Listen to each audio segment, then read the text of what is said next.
أعوذ بالله من الشيطان الرجيم. بسم الله الرحمن الرحيم.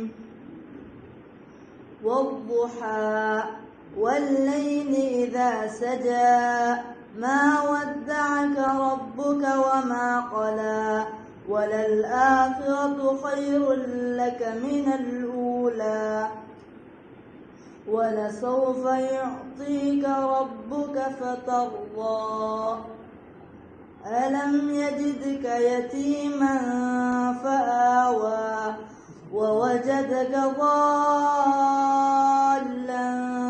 فهدى ووجدك عائلا فأغنى فأما اليتيم فلا تقهر وأما السائل فلا تنهر وأما بنعمة ربك فحدث.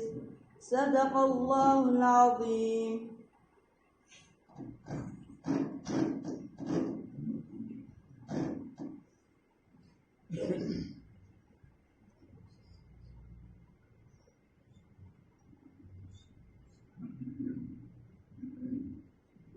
میٹھا میٹھا پیارا پیارا میرے محمد کا نام، میٹھا میٹھا پیارا پیارا میرے محمد کا نام، ہم سب بھیجیں ان پہ ہزاروں لاکھوں درود و سلام، میٹھا میٹھا پیارا پیارا میرے محمد کا نام، خیر البشر وہ خیر الورا وہ ہم سب کے رہنما وہ، اسوہ انہی کی راہ عمل ہے زندگی ہے چراغ، ہم سب بھیجیں ان پہ ہزاروں لاکھوں درود و سلام، کامل انسان محبوب یزدان محبوب ہر خاص و عام، میٹھا میٹھا پیارا پیارا میرے محمد کا نام۔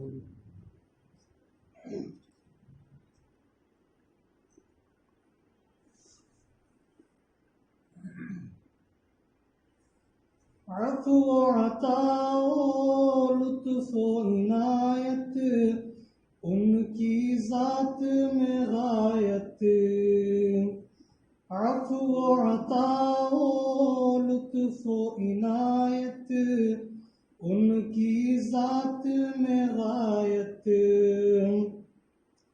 رب جس کی تعریف میں کہہ دے انک لعلی خلق عظیم، ہم سب بھیجیں ان پہ ہزاروں لاکھوں درود و سلام، روٹھے ہوں کو رب سے ملانا میرے محمد کا کام، میٹھا میٹھا پیارا پیارا میرے محمد کا نام،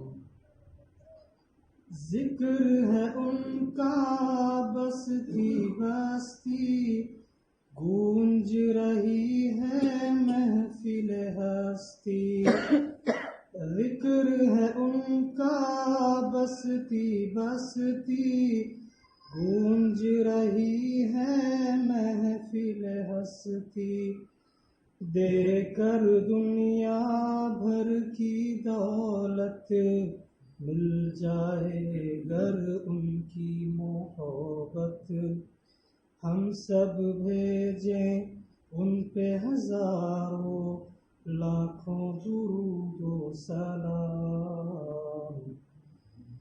معراج کی شب عرش بری پر کیسا یہ ان کا مقام، میٹھا میٹھا پیارا پیارا میرے محمد کا نام۔ دیکھ تیری امت کی سانسیں ڈوب چکی ہیں، ڈوب رہی ہے۔ دیکھ تیری امت کی سانسیں ڈوب چکی ہیں، ڈوب رہی ہے۔ دھیرے دھیرے مدھم مدھم ان زخموں پہ رکھ دے مرہم، ہم سب بھیجے ان پہ ہزاروں لاکھوں درود و سلام۔ امت کے غم میں شب بھر رونا میرے محمد کا کام، میٹھا میٹھا پیارا پیارا میرے محمد کا نام۔ سب سے انسب سب سے اعلیٰ میرے محمد کا نام، ڈوبتے ہوں کو کنارے لگانا میرے محمد کا کام، سوتے ہوں کو پیار سے جگانا میرے محمد کا کام، بے طلبوں میں طلب جگانا میرے محمد کا کام۔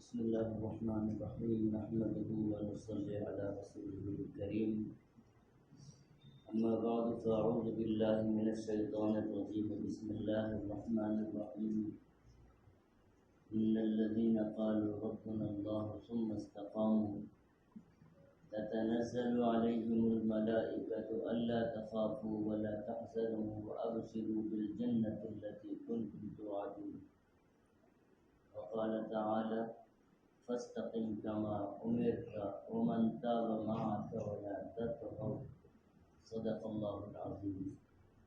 اللهم صل على سيدنا محمد وعلى آل سيدنا محمد وبارك وسلم۔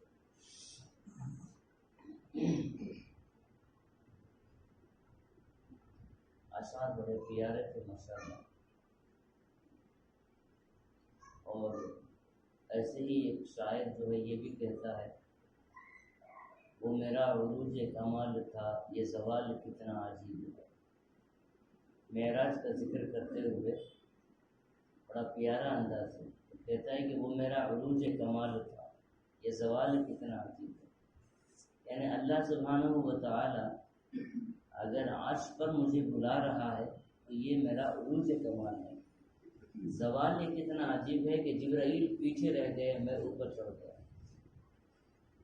سوالات انبیاء علیہ السلام کی بعثت کے بعد بھی حضرت جبرائیل امین کا مقام جہاں تھا وہیں تھا، لیکن سرکار دو عالم صلی اللہ علیہ وسلم معراج تشریف لے جا رہے ہیں تو حضرت جبرائیل امین فرماتے یا رسول اللہ آپ آگے بڑھیے، یہ یہاں تک کہ میری رسائی ہے، میں اس کے بعد چل نہیں سکتا ہوں، جا نہیں سکتا ہوں، یہ آپ کا مقام ہے۔ تو شاعر بھی اس کا نرالا انداز ہوتا ہے۔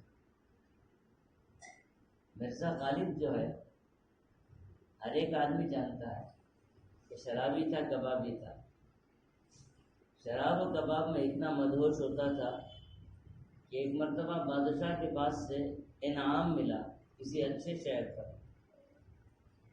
اب انعام ملنے پر بڑا خوش ہوا، شکریہ ادا کیا، انعام لے لیا۔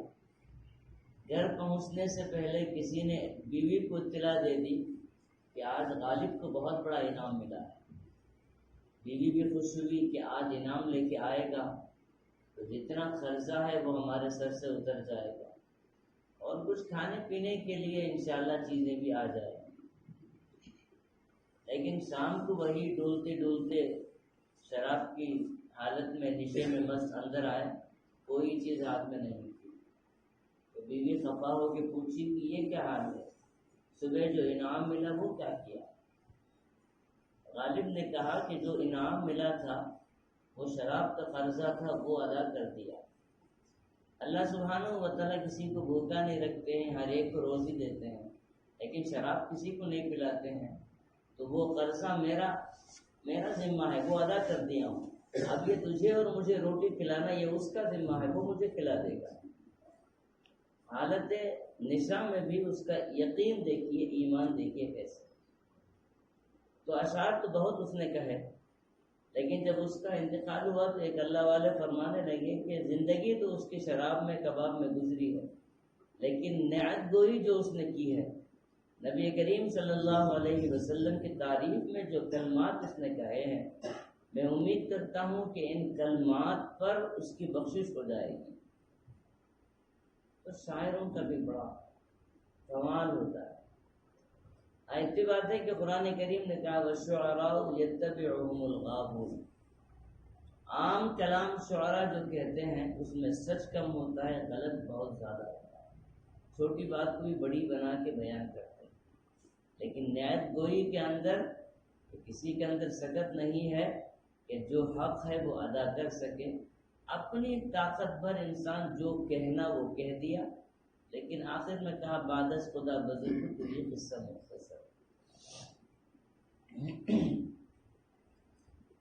اللہ سبحانہ و تعالیٰ نے انسان کو اشرف المخلوقات بنایا، ساری مخلوقات میں اس کو الگ ہی مقام دیا، اور اشرف المخلوقات بنانے کے بعد اللہ سبحانہ و تعالیٰ نے اس کو عقل کا نور عطا کیا اور سمجھنے غور و فکر کرنے کی صلاحیت بخشی۔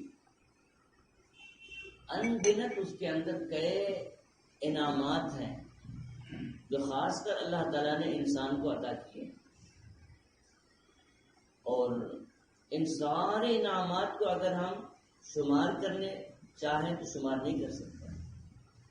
انہی نعمتوں میں سے، انہی اللہ سبحانہ و تعالیٰ کے نوازشوں میں سے ایک چیز ہے انسان کی قوت ارادی۔ قوت ارادی، انسان جس چیز کو کرنا چاہے اور اس پر مضبوط جم جائے تو کوئی طاقت اس کو ہلا نہیں سکتی۔ تو یہ قوت ارادی صرف اور صرف انسان کو اللہ سبحانہ و تعالیٰ نے عطا کی۔ اچھا، یہ قوت ارادی کیسے پیدا ہوتی ہے؟ انسان سچ بولتا ہے اور سچ بولنے کے بعد اپنے سچ پر بے خوف ہو کر ڈٹ جاتا ہے، تب معلوم ہوتا ہے کہ اس کے اندر قوت ارادی کیسے۔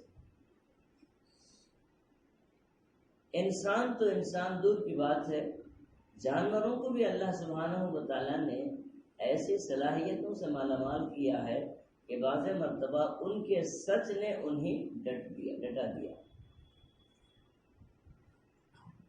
سیدنا سلیمان علیہ السلام کو اللہ سبحانہ و تعالیٰ نے ساری چیزوں پر قبضہ دیا تھا. انسانوں پر بھی حکومت تھی، جانوروں پر بھی حکومت تھی، ہوا پر بھی حکومت تھی، اور جانوروں کی بولی بھی جانتے تھے. اللہ سبحانہ و تعالیٰ نے ایک معجزے کے طور پر وہ سارے چیزوں سے نوازا تھا. اور حضرت سلیمان علیہ السلام جب کسی سفر کے لیے نکلتے تھے تو ایک بہت بڑا عملہ ہوتا تھا، اور ہر جانور اپنی اپنی ذمہ داری پر مامور ہوتا تھا. ان میں سے ہدہد ایک ایسا پرندہ ہے کہ اللہ سبحانہ و تعالیٰ نے اس کو ایسی صلاحیتوں سے مالا مال کیا ہے. اور پرندے بھی ہیں، وہ کہیں پانی ہے تو دور سے پتہ کر لیتے ہیں کہ پانی کدھر ہے، کنویں تک پہنچ ہی جاتے ہیں. لیکن ہدہد کے اندر اللہ سبحانہ و تعالیٰ نے یہ صلاحیت دی ہے کہ وہ مٹی کے اوپر سے اس کی رسائی ایسی ہے کہ پانی اس مقام پر ہے یا نہیں ہے وہ بتا دیتا ہے. حضرت سلیمان علیہ السلام کے ساتھ تو انسانوں کا بھی لشکر ہوتا تھا، جنات کا بھی لشکر ہوتا تھا، شیاطین کا بھی لشکر ہوتا تھا. تو جہاں پانی کی ضرورت ہے ہدہد کہہ دیتا کہ اس مقام پر پانی ہے تو وہاں کھدائی ہوتی، پانی اندر سے لا لیتے. ایسے ہی ایک مقام پر حضرت سلیمان علیہ السلام کو پانی کی ضرورت ہوئی، وہاں پڑاؤ کیا اور ہدہد کو تلاش کیا کہ پانی دیکھیں، لیکن ہدہد وہاں نہیں تھا.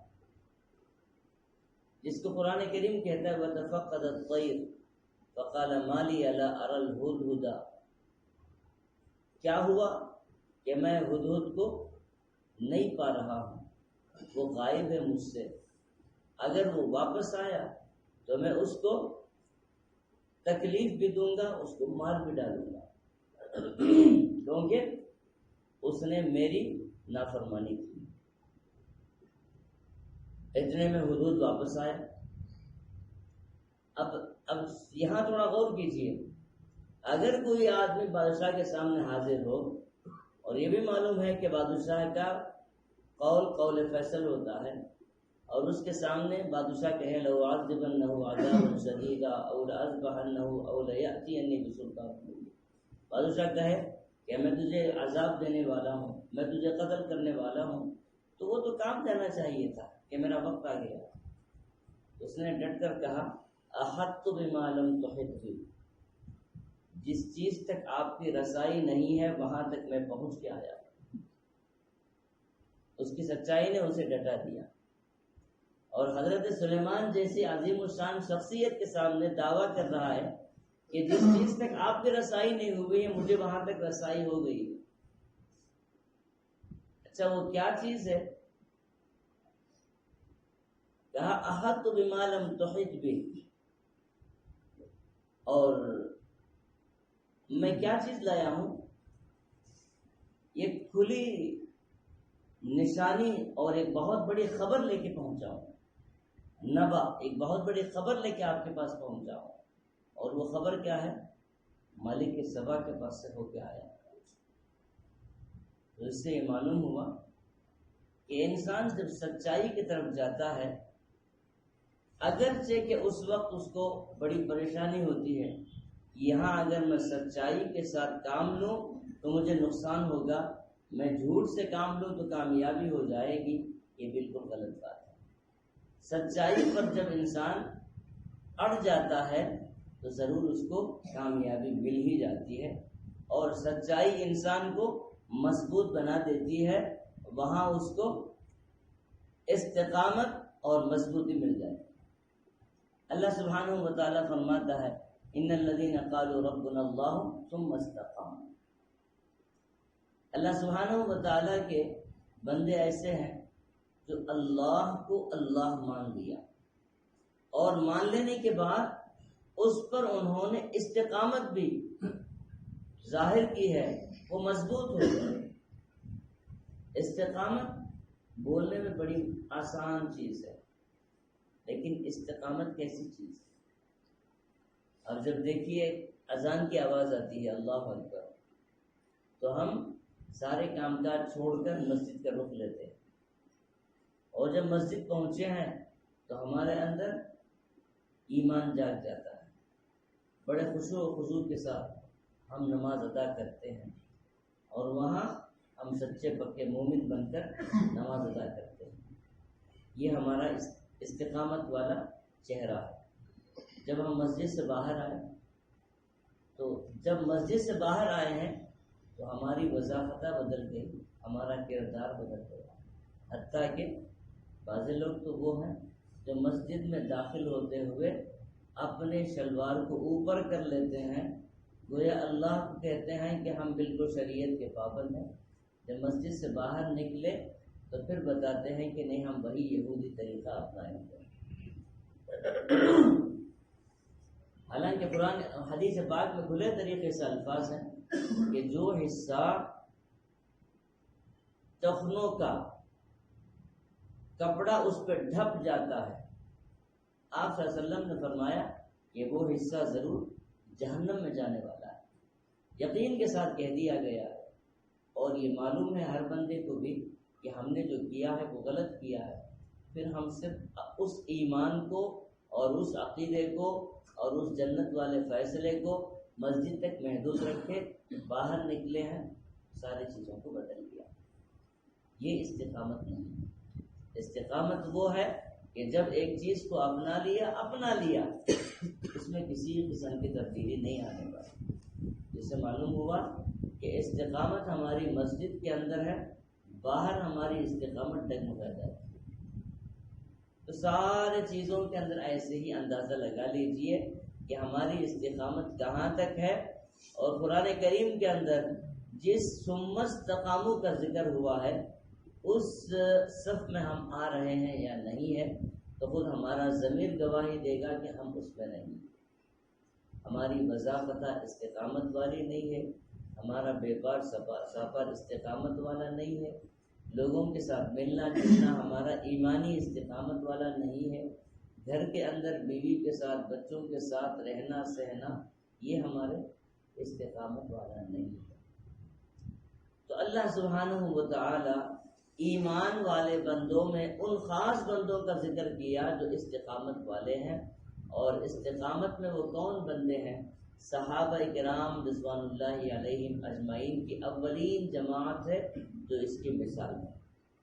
پھر اس کے بعد تابعین ہیں، تبع تابعین ہیں، اور ہر زمانے میں اللہ کے خاص بندے ہیں جن کو استقامت کی دولت نصیب ہو جاتی ہے۔ وہ بڑے بڑے چیزوں سے توبہ کر کے ایک مرتبہ آ جاتے ہیں تو پھر ان کی توبہ ایسی پکی ہوتی ہے کہ وہ مرتے دم تک اپنی وضع قطع بدل لیتے ہیں، اپنا کردار بدل لیتے ہیں، لباس ساری چیزیں بدل لیتے ہیں، پرانی چیزیں اگرچہ کہ دنیا اس کو عزت کی نگاہ سے دیکھتی تھی ان سارے چیزوں کو خیر بات کر دیتے ہیں۔ یہ بھی ثم استقاموا کی فہرست میں شامل بنتے ہیں۔ صحابہ کرام رضوان اللہ علیہم اجمعین کے بے شمار واقعات ہمارے ایمان کو جگانے کے لیے، ایمان تازہ کرنے کے لیے تذکر قیامت تک چلتے رہے۔ ایک صحابی فرماتے ہیں کہ بدر کے موقع پر جب صف بند گئی، میدان کارزار گرم ہے، اور اس وقت میں ایک صحابی فرماتے ہیں کہ میں بہت بڑا پہلوان تھا، اور میں جہاں بھی جنگ میں کھڑا ہوتا تھا پہلے اپنے سیدھے اور بائیں جانب بھی دیکھ لیتا تھا کہ میرے وزن کا بھی آدمی ہے یا نہیں ہے۔ اگر میرے وزن کا آدمی ہے تو تقویت مجھے مل جائے گی۔ تو ایک مرتبہ ایسے ہوا میدان غزوہ بدر کے موقع پر کہ میں نے اپنے ایک جانب دیکھا تو بڑا مضبوط آدمی پہلوان صحابی کھڑا ہوا، اور میں نے دوسری جانب دیکھا تو چھوٹے چھوٹے دو بچے کھڑے ہوئے۔ اب مجھے تھوڑی سی فکر دامنگیر ہوئی کہ میرے بازو چھوٹے چھوٹے بچے کھڑے ہوئے ہیں تو یہ میری مدد کہاں سے کر سکتے ہیں؟ اگر ان کی جگہ کوئی اور آ جاتا تو اچھا ہوتا تھا، لیکن میں سوچ ہی رہا تھا۔ دونوں بچوں نے میری طرف مشکل سے چہرہ اٹھایا اور کہا چچا آپ ہماری مدد کر سکتے ہیں؟ میں نے پوچھا بیٹا کیا مدد کروں؟ کہا کہ ہم سنتے ہیں کہ وہ ابو جہل ایک ہے جو رسول اکرم صلی اللہ علیہ وسلم کو بہت تکلیفیں پہنچاتا ہے، آپ کے خلاف بہت بکواس کرتا ہے، اگر آپ نشاندہی فرما دیں تو ہم اس کو نمٹنے کے لیے ارادے لے کے آئے ہیں۔ میں عجیب نگاہ سے ان کی طرف دیکھا، ابھی میں سوچ رہا تھا کہ میرے برابر میں کوئی آدمی ہو تو اچھا ہو، لیکن ان کی زبان سے کیا سن رہا ہوں کہ سب سے بڑا دشمن جو ہے اس کا قلعہ خما کرنے کے لیے ہم جا رہے ہیں۔ تو میں نے کہا کہ سامنے والے جو ہتھیارات سے ملبوس لوگ کھڑے ہوئے ہیں ان کے درمیان میں سے ایک اونچے قد والا گورا چٹا داڑھی رکھا ہوا جو آدمی ہے وہ ابو جہل ہے۔ تو انہوں نے کہا بس اتنی بات ہے، ہم وہاں سے کر لیں گے۔ دونوں آگے بڑھے اور کفار کی جماعت جو ہے ان کو پتہ بھی نہیں تھا کہ اتنے چھوٹے بچے بھی وہاں آ گئے ہیں۔ اب وہ گھستے ہوئے اندر گئے تو تاریخ میں لکھا ہوا ہے کہ وہ بچوں کا قد ایسا تھا کہ وہ تلوار جتنے سائز کی ہوتی ہے اتنے سائز کے بھی بچے نہیں تھے۔ وہ دونوں آگے بڑھے اور ایک نے کیا کیا، سوار آدمی پہ حملہ تو نہیں کر سکتے ہیں، پیدل ہے نا، ایک نے کیا کیا، بڑی ہوشیاری کے ساتھ بڑی دانائی کے ساتھ اس نے کیا کیا، گھوڑے کے سامنے والے دو پیروں پہ تلوار چلا دی۔ جیسے ہی تلوار چلی گھوڑا گھٹنے ٹیک دیا، نیچے گرا، ابو جہل اوپر بیٹھا ہوا تھا وہ نیچے گرا۔ جب نیچے گرا تو دوسرے بھائی نے حملہ کر دیا، لیکن ارادہ تو ان کا بڑا قوی تھا، قوت ارادی سے کام کر رہے تھے، لیکن طاقت اتنی نہیں تھی کہ ابو جہل کا مقابلہ کر سکیں، کیونکہ پورے طریقے سے مضبوطی سے تلوار بھی نہیں گھوم سکتے تھے اس پہ۔ جب نیچے انہوں نے گرا دیا تب جا کے حضرت ابن مسعود رضی اللہ تعالیٰ ادھر سے آئے اور ابو جہل سے وار کیا۔ تو صحابہ کرام رضوان اللہ علیہم اجمعین کی استقامت کو دیکھیں، ان کے قوت ارادی کو دیکھیں تو ہمارے ایمان جاگ جانے کے لیے یہی مثال کا ہے۔ اللہ سبحانہ و تعالیٰ نے فرمایا فَاسْتَقِمْ كَمَا أُمِرْتَ، جیسے حکم دیا گیا ہے اور جو استقامت کے آپ کے اندر ہے اے نبی صلی اللہ علیہ وسلم اور آپ کے صحابہ کے اندر ہے۔ صحابہ میں صرف جوان صحابہ نہیں، بوڑھے صحابی، بچے صحابی، عورت صحابی، صرف صحابی ہو جائیں تو استقامت ہی سمجھیے۔ استقامت الگ چیز نہیں ہے، صحابی الگ چیز نہیں ہے، استقامت تو ہر ایک کے اندر ہے، کیونکہ اسلام لائے ہیں تو ان پر کیسے کیسے حملے ہو رہے تھے، کیسے کیسے حالات آ رہے تھے، لیکن قرآن کریم کہتا ہے ثم استقاموا، وہ مستقیم ہو گئے، وہ مضبوط جم گئے۔ اب انہوں نے کیا کیا، حضرت فاطمہ بنت خطاب رضی اللہ تعالیٰ عنہ، آپ نے سنا ہوگا، مختصر میں اشارے دیتے ہوئے آگے بڑھتا ہے۔ حضرت فاطمہ بنت خطاب حضرت عمر کی بہن ہے اور حضرت عمر سے کامتی تھی، حضرت عمر کے نام سے کامتی تھی، سامنے آنکھ ملانے کی قدرت نہیں تھی، کھڑے ہو کے کوئی جواب دینے کی ہمت نہیں تھی، لیکن حضرت عمر گھر کے اندر داخل ہو گئے اور قرآن کریم کا پرزہ حضرت عمر کے ہاتھ مل گیا اور پورے طریقے سے معلوم ہو گیا کہ میری بہن مسلمان ہو چکی ہے۔ تو انہوں نے درس کے کہا کہ فاطمہ یہ کیا چیز ہے، تو اس وقت استقامت ایمان والا جاگ گیا۔ حضرت فاطمہ نے کہا تم زیادہ سے زیادہ کیا کر سکتے ہو، ہمیں قتل کر سکتے ہو، قتل کر دیجیے، کوئی بات نہیں، ہم تو مسلمان ہو گئے، اب ہمیں کوئی چیز بدلا نہیں سکتی ہے، ایک مرتبہ ہم نے جو کلمہ پڑھ لیا وہ پڑھ لیا، آپ کچھ بدل نہیں سکتے۔ حضرت فاطمہ بنت خطاب رضی اللہ تعالی عنہ کے اندر وہ کیا چیز تھی جو اتنا مضبوط کر دی، اور وہ کیا چیز تھی کہ حضرت عمر اتنے بڑے بہادر ہونے کے بعد ابھی اسلام نہیں لائے ہیں تو بہن کا جو ہے وہاں سے لرزنا حضرت عمر کو ٹھنڈا کر دیتا ہے، وہ بھی کانپ جاتے ہیں اور کہتے ہیں کہ اللہ میں پڑھنا چاہتا ہوں، وہ کیا چیز ہے، میں پرزہ لے سکتا ہوں۔ حضرت فاطمہ نے کہا یہ پرزہ تم کہاں سے لے سکتے ہو، یہ تو قرآن کریم کی آیتیں ہیں اور تم ناپاک ہو، جب تک غسل نہیں کر سکتے ہو پاک نہیں ہو سکتے ہیں اور اس پرزے کو ہاتھ میں لے نہیں سکتے۔ آخر یہ کیا چیز تھی جو حضرت فاطمہ کے اندر تبدیلی آئی اور استقامت؟ تو یہ واقعات بیان کرنے کا مقصد کیا ہے؟ انسان جب صبح گھر سے نکلتا ہے تو گناہ والی چیزیں بہت آتی ہیں۔ سب سے پہلے اپنی نظر کی حفاظت ہوتی ہے۔ اللہ والوں نے کہا ہے کہ انسان اپنی آنکھ کی جب حفاظت کر لیتا ہے تو اپنے دل محفوظ کر لے رہا ہے، اپنے کان کی حفاظت کر لیا، دل محفوظ کر لیا۔ قرآن کریم نے کہا ان السمع والبصر والفؤاد کل اولئک کان عنہ مسئولا۔ سب سے پہلے آنکھ کا ذکر کیا، نمبر 2 پہ کان کا ذکر کیا، نمبر 3 پہ دل کا ذکر کیا۔ تو مطلب یہ ہے کہ دل تو پاک رہتا ہے، وہاں گندگی داخل ہونے کے 2 راستے ہیں، ایک آنکھ ہے، دوسرے کان ہے۔ انسان آنکھ سے غلط چیزوں کو دیکھتا ہے، کان سے غلط چیزوں کو سنتا ہے، تب جا کے جتنی بھی شہوتیں ہیں وہ دل کے اندر جنم لیتے ہیں۔ جب دل کے اندر جنم لیتے ہیں تو پھر نفس جو ہے جاگ جاتا ہے، نفس اس کو پروان چڑھاتا ہے، نفس انسان کو مجبور کر دیتا ہے۔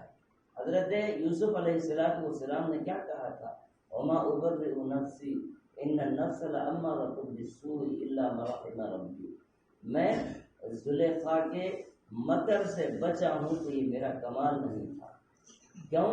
اس لیے کہ میرے اندر بھی وہ نفس ہے جو امارہ ہے، گناہ پر اتنا مجبور کرے گا کہ گناہ کرنے تک نہیں چھوڑے گا، مگر میرے رب نے رحم کر دیا ہے، اس رحم و کرم کی وجہ سے میں آج بچا۔ ہر ایک انسان کا نفس جو ہے وہ امارہ ہی ہوتا ہے۔ صرف سرکار دو عالم صلی اللہ علیہ وسلم نے فرمایا کہ نفس جو ہے میرا تابع ہو گیا اور نفس ایمان لا لیا میرا، اس وجہ سے میرا نفس مطمئنہ ہے، یہ میرا نفس مومن ہے۔ لیکن ہر انسان کے ساتھ نفس لگا ہوا ہے، وہ کسی بھی طریقے سے اس کو بہکا سکتا ہے، تو وہاں استقامت کی ضرورت ہے۔ استقامت ہماری صبح نکلے، آج میں 1 گھنٹے کے لیے صحیح میرے نفس کی، میرے نظر کی میں حفاظت کروں گا، کوئی غلط چیز کو نہیں دیکھوں گا اور کوئی غلط چیز کو نہیں سنوں گا۔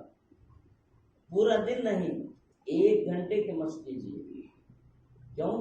اس لیے کہ میرے اعمال کو مونڈنے والا جو گناہ ہے وہ میری بد نگاہی ہے، اور میرے اعمال پر اس طرح پھیرنے والا جو عمل ہے وہ میری غلط چیزوں کو سننا ہے اور میرے دل کو گندا کرنا ہے۔ انسان اگر اس چیز کو لے کر مشق شروع کرے گا تو 1 گھنٹے سے عمل شروع کرے گا، اس طریقے سے کم وہ 1 گھنٹہ تو ہوگا جو روز محشر ہم اللہ سبحانہ و تعالیٰ کے سامنے پیش کر سکیں گے کہ اللہ تیرے خوف میں ہم نے 1 گھنٹہ تو بچنے کی کوشش کی، اس 1 گھنٹے کے اندر تو ہم اپنے نظر کی حفاظت کی، اپنے کان کی حفاظت کی، ساری چیزوں کی حفاظت کی۔ صحابہ کرام رضوان اللہ علیہم اجمعین کے واقعات دیکھیں تو ان پر کیسے امتحانات آئے، ان کے سامنے روم والے، کسرا والوں نے کیا کیا کام نہیں کیے، ان کے سامنے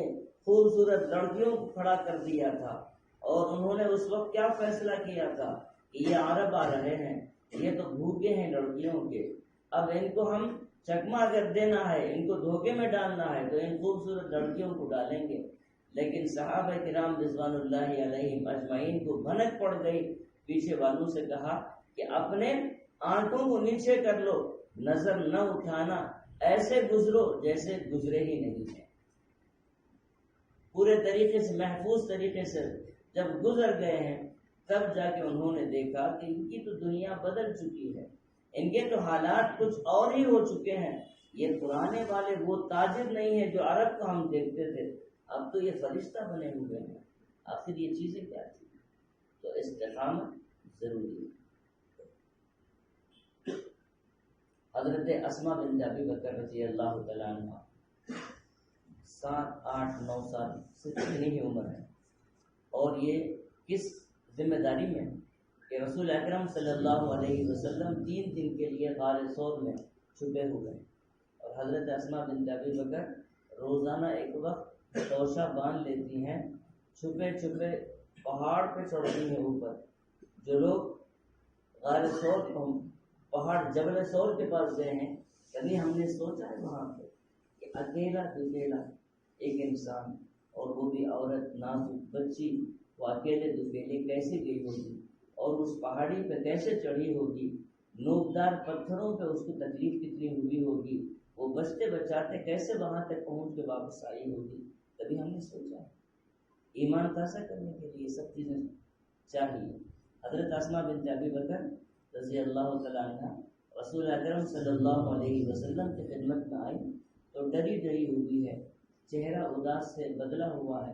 رسول اکرم صلی اللہ علیہ وسلم نے پوچھا کہ بیٹا کیا ہوا تمہیں، کیوں تمہارا چہرہ بدلا ہوا ہے؟ حضرت اسماء نے کہا عمر دیکھیے۔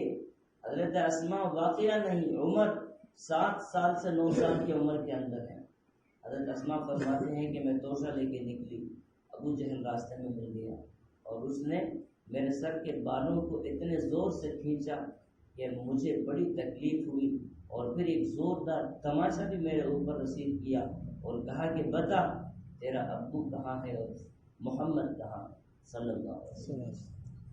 میں نے یہ نہیں کہا کہ مجھے معلوم نہیں، میں نے کہا مجھے معلوم ہے، میرے ابو کہاں ہیں وہ بھی مجھے معلوم ہے، نبی کریم صلی اللہ علیہ وسلم کہاں آرام فرمائے وہ بھی مجھے معلوم ہے، لیکن تجھ جیسے مردود کو میں نہیں بتاؤں گی، میں بتاؤں گی نہیں۔ تو اس نے پھر مجھے زوردار تماچا رسید کیا اور میں نیچے بھی گر گئی، اور پھر مجھے بڑی مشکل سے بالوں کے بل اٹھا کے کھڑایا اور کہا کہ سچ سچ بتا دے۔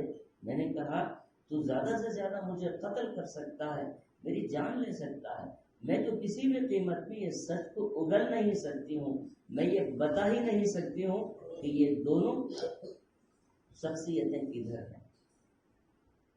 تو سوچئے صحابہ کے اندر وہ کیا چیز تھی، نبی کریم صلی اللہ علیہ وسلم کے اندر وہ کیا نظر تھی کہ ایک مرتبہ کسی پہ پڑ گئی وہاں استقامت کے وہ پہاڑ بن گئے۔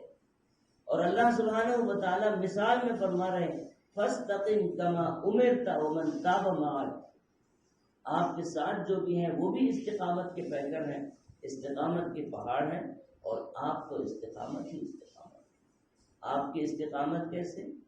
رسول اکرم صلی اللہ علیہ وسلم دعوت و تبلیغ کے لائن میں صبح شام حضرت ابو طالب نبی کریم صلی اللہ علیہ وسلم کے متعلق کفار سے سنتے سنتے آخر تنگ آ جاتے ہیں، اور آخر ایک دن حضرت ابو طالب نبی کریم صلی اللہ علیہ وسلم سے فرماتے ہیں کہ بیٹا اتنا بھی اپنے آپ کو ہلاکت میں نہ ڈال لے، تو نہیں جانتا ہے کہ میں ایک کمزور بدن والا ہوں، میں ایک کمزور بازوؤں والا ہوں، تیری بھرپور میں مدد نہیں کر سکتا ہوں، اور سارا مکہ تیرا مخالف ہو چکا ہے۔ تو اس کا مطلب یہ تھا کہ یہ بوجھ اب میں اٹھا نہیں سکتا ہوں، اٹھا اٹھا کے تھک گیا ہوں۔ رسول اکرم صلی اللہ علیہ وسلم نے جب دیکھا کہ ابو طالب پریشان ہے تو آپ صلی اللہ علیہ وسلم نے فرمایا چچا سیدھے ہاتھ میں چاند دے دیں اور بائیں ہاتھ میں سورج دے دیں اور مجھ سے کہیں کہ یہ کام چھوڑ دو، تب بھی میں چھوڑنے والا نہیں ہوں، میرا اللہ میری حفاظت کرتا ہے، میں آپ کی حفاظت کی مجھے ذمہ داری میں نہیں دے رہا ہوں، مجھے ضرورت نہیں ہے، آپ اپنا کام کیجیے، آپ سکون سے رہیے، میری فکر آپ مت اٹھائیے۔ جب یہ کہہ رہے ہیں تو حضرت ابو طالب کے اندر بھی ایک حمیت جاگ جاتی ہے، وہ اپنے قوت کا اظہار کرتے ہیں کہ میں تمہیں یوں ہی نہیں چھوڑوں گا، آخری سانس تک سب کے ساتھ مقابلہ کروں گا، میں دشمنوں کے حوالے میرے بھتیجے کو نہیں کر سکتا ہوں۔ تو سرکار دو عالم صلی اللہ علیہ وسلم کا یہ استقامت والا انداز ہے، یہ قوت ارادی والا انداز ہے، تو یہی صحابہ کرام کے اندر آیا ہے۔ جب صحابہ کرام کا ایمان تابعین میں تبع تابعین میں بدلتے بدلتے آج ہم تک ایمان پہنچا ہے، تو کیا کبھی ہم نے سوچا ہے کہ آخر وہ ایمان کے ساتھ قوت ارادی کیوں نہیں ہے؟ وہ ایمان کے ساتھ وہ استقامت کہاں چھوٹ گئی ہے جو آج ہمارے اندر نہیں ہے؟ وہ آج ہماری غفلتوں کی وجہ سے استقامت نہیں ہے۔ ایسا نہیں کہ ناممکن ہے، بلکہ بالکل ممکن ہے استقامت اور قوت ارادی آ جائیں کہ مجھے یہ عمل کرنا ہے تو کرنا ہی ہے۔ جب میں نے ایک مرتبہ ٹھان لی ہے تو مجھے یہ عمل کرنا ہی ہے۔ صحابہ کے اندر تو یہی شان تھی۔ ایک نوجوان صحابی، بلکہ عمر بھی کم ہے، بچپن ہے، نبی کریم صلی اللہ علیہ وسلم کی خدمت میں آتے ہیں اور آ کے کہتے ہیں یا رسول اللہ میرا ایک مسئلہ ہے، بلکہ ایک کیس لے کے آیا ہوں۔ کیا چیز ہے؟ فرماتے ہیں کہ میرا ایک باغ ہے اور باغ میں نے سوچا کہ ایک دیوار میرے باغ کے اطراف اٹھا لوں تاکہ میرا باغ محفوظ ہو جائے، اور جب دیوار اٹھاتے ہوئے میں پہنچا ہوں تو اب ایسا ہو رہا ہے کہ ایک کھجور کا درخت جو ہے ادھر کو آ جا رہا ہے میرے پڑوس والے باغ کا، پڑوس والے جو صاحب ہیں وہ ان کا درخت ادھر آ جا رہا ہے، اور میں چاہ رہا ہوں اور میں نے ان سے بہت منت سماجت بھی کی ہے کہ مجھے چھوڑ دیجئے، مجھے اجازت دے دیجئے کہ میں دیوار کو سامنے کر لوں، اور آپ اجازت دیں تو اس درخت کو میں اپنے باغ میں شامل کر لوں۔ تو ان صاحب نے کہا کہ میں تو دینے والا نہیں، وہ تو میں کسی بھی قیمت میں اس درخت کو نہیں چھوڑوں گا، وہ درخت تو میرا ہے۔ میں بہت سمجھایا، آخر کار آپ کے پاس لے کے آیا ہوں صاحب کو، آپ انہیں بتا دیجیے۔ رسول اکرم صلی اللہ علیہ وسلم نے انہیں سمجھانے کی کوشش کی، بھائی ایک درخت ہے، چھوڑ دیجئے، اگر آپ چھوڑ نہیں سکتے ہیں تو کم سے کم اس کی قیمت بتا دو، اس کی جب قیمت بتا دو گے تو بیچارہ جو ہے قیمت ادا کر کے اپنی دیوار کو تو سیدھے کر لے گا۔ وہ بندہ بھی اتنا مضبوط تھا، اس نے کہا کہ میں کسی بھی قیمت میں درخت نہیں دینے والا ہوں، اگر وہ چاہیں تو دیوار دوسری طرف سے اٹھا لیں اور یہاں درخت جو ہے وہ میرا ہی ہوگا۔ رسول اکرم صلی اللہ علیہ وسلم نے جب دیکھا کہ یہ بالکل ماننے کی والا نہیں ہے تو آپ نے فرمایا تیرے لیے ایک بہترین خوشخبری سناتا ہوں، اگر اس درخت کو آج اس بچے کے حوالے کر دے گا تو قیامت کے دن ایسا درخت تجھے انعام میں ملے گا کہ کئی سال تک اس کے سائے کے نیچے چلتا رہے گا۔ اتنا بڑا درخت ہوگا جنت کا کہ کئی سال تک اس کے نیچے چلتا رہے گا۔ اس نے یہ سننے کے بعد بھی نفی کر دی، نہ کر دیا اور کہا کہ درخت دینے والا نہیں۔ حضرت ابو دہدہ رضی اللہ تعالیٰ عنہ ایک صحابی وہاں بیٹھے ہوئے تھے، وہ فوراً جب یہ سنے تو ان کے اندر ایمان جاگا، وہ فوراً اٹھے اور کہا یا رسول اللہ کس درخت کا آپ ذکر فرما رہے ہیں؟ آپ نے پھر دہرایا کہ اس کے بدلے میں جنت میں ایک درخت ملنے والا ہے جو کئی سال تک اس کے نیچے انسان چلتا رہے گا اس کے سائے میں، اتنا گھنا درخت ہوگا۔ حضرت ابو دہدہ نے کہا یا رسول اللہ میں اس سے ایک معاہدہ کر لیتا ہوں، اگر یہ راضی ہو جائے تو وہ درخت میں لے سکتا ہوں۔ آپ نے فرمایا ہاں لے سکتے ہو۔ تو اب حضرت ابو دہدہ جو ہے اس آدمی کی طرف متوجہ ہو رہے ہیں اور کہتے ہیں کہ اے آدمی جانتا ہے میں ابو دہدہ ہوں؟ اس نے کہا ہاں جانتا ہوں، اور میرا باغ کے بارے میں سنتا ہے کہ کیسا باغ ہے؟ تو اس نے کہا کہ آپ کا باغ 600 درخت والا ہے، اور آپ کے درخت سے جو پھل نکلتے ہیں بازار میں سب سے پہلے فروخت ہوتے ہیں، سارے لوگ انتظار میں ہوتے ہیں، اور آپ کا باغ میں جانتا ہوں کہ وہاں کیسے آرام دہ محل بنا ہوا ہے، وہاں جو پانی کا کنواں ہے وہ کتنا شربت ہے، میں سارے چیزوں کو جانتا ہوں۔ تو حضرت ابو دہدہ نے کہا کیا راضی ہے کہ وہ درخت دے دیں اور اس باغ کو لے لیں، اس 600 درخت والے باغ کو لے لیں اور اس ایک درخت کو چھوڑ دیں، اس پر راضی ہیں؟ تو اب وہ پریشان ہوا، اور ایسے کہ گویا یہ کب ہونے والی بات ہے، نبی کریم صلی اللہ علیہ وسلم کی طرف بھی ایک نظر حیرت اور تعجب سے دیکھا اور صحابہ کی طرف بھی دیکھا کہ دیکھو یہ میرے ساتھ کیسے مذاق کرتے، یہ انداز تھا۔ لیکن انہوں نے کہا کہ نہیں، میں اللہ کو گواہ بنا کے کہتا ہوں کہ بالکل میں سچ بول رہا ہوں، اور یہ بات جو ہے میری حقیقی بات ہے، ایسی ویسی بات نہیں ہے۔ تو اس نے کہا ہاں بالکل میں راضی ہوں۔ تو ابو دہدہ نے فرمایا کہ بالکل میں نے باغ دے دی، اور اس بچے سے کہا کہ بیٹا اس درخت کو لے لو، اس دیوار کو سیدھے کر لو۔ پھر نبی کریم صلی اللہ علیہ وسلم سے پوچھنے لگے یا رسول اللہ اب میں نے یہ عمل کیا ہے، کیا وہ درخت مل جائے گا؟